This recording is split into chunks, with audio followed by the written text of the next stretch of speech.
Tell me when you're ready. I was born ready, brother. It has started. Oh, sorry.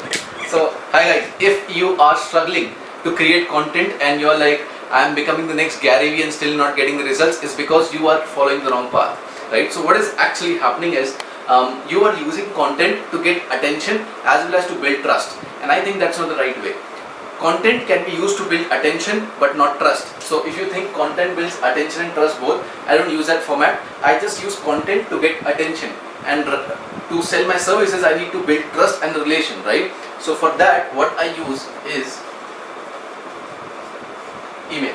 To email I use to build basically trust, right? Now how do I do that? So what happens is, why do people buy from you? Have you ever thought about it? So what you're doing is you're posting content daily and you're providing them value. With time, that value exceeds what they have thought that they can get from you, and after that they feel a threshold point where they think, yeah, now I'm ready to buy from this person, and they reach out to you and they basically text you or basically DM you or do whatever, and then or click on the link, and they basically come on your website or your inbox or wherever, and you basically sell to them. That is how it's happening. But the point is, when you're using content to get trust, you need to build a lot of content on all the platforms, right? And now that becomes a problem, because as an entrepreneur you need to work on the business and not in the business. When you're creating content, you are working in the business. You're in the day-to-day activities. You need to talk to the photographer, the videographer, the editor, the graphic designer, every person. So you're working in the business and not on the business. What I believe is we need to work on the business and have people work in the business, right? So for that reason, what I use is email to build trust. Now let me show you how I do that. Now what happens is, whenever someone comes across to you or they get you get attention from them, there is something known as skepticism. They are skeptic about you, right? This part, skepticism. So they are skeptic about you. But when they buy from you is the point where trust has begun, right? When trust is at this threshold point, they start buying from you, right?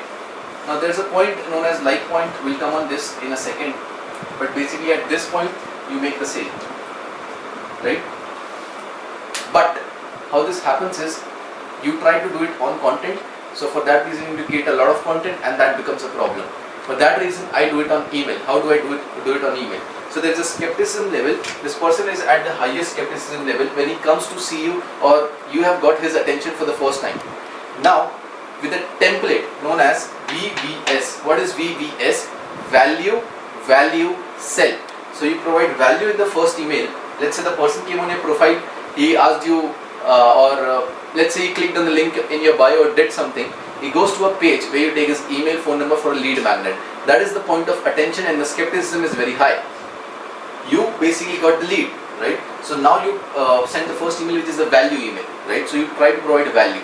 Then the second email is value, and then you sell in the third email. Now you don't sell very harsh and in a very, I can say, blunt and powerful manner. You sell very subtly, right? It's a very subtle act. So what you're trying to do is you provide value in the whole email, and at the end you are just like, if you want, you can try something like this, right? So selling over here is on a scale of 1 to 10 at level 1, or I would say basically 0.5. You're not even trying to sell. Then value, then it goes to 1 level. Value, then it goes to 2 level.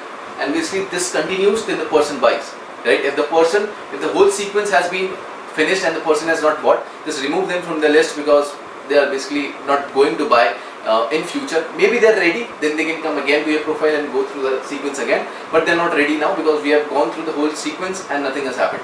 What happens when you use this template is, skepticism with time goes down and trust with time starts to build, right? This is the point of like, where they are like, I like this person. This person is providing me value. I know he has got offers and services, but he's trying to provide me value, right? And this is the point at which you basically start creating people who like your content, who engage with your content, who comment on your content, and these kind of things. Now, why you don't use content to build trust? Because it's a very lengthy process. You get in the business, and the ROI, that is the ROTI, that is return on time invested. That means how much return you got when you invested the time. The reason you are not doing a job probably is because the return on time investment is very low. That's why you are in the business, right? So what was your return on time investment when you were building trust through content, and when you were building trust through email, right? Calculate that. So in email, you need to build it once and it's done. And maybe writing a copy of one email takes you half an hour if you are doing a very good job, right? So let's say you made 10 emails. How much time do you spend? 5 hours for your lifetime to make the person trust you in the sales process. But in the content thing, you need to upload content again and again and again and again, every week, every month, every day, right? So it is a very harsh process, and the return on time invested is very low compared to the email process.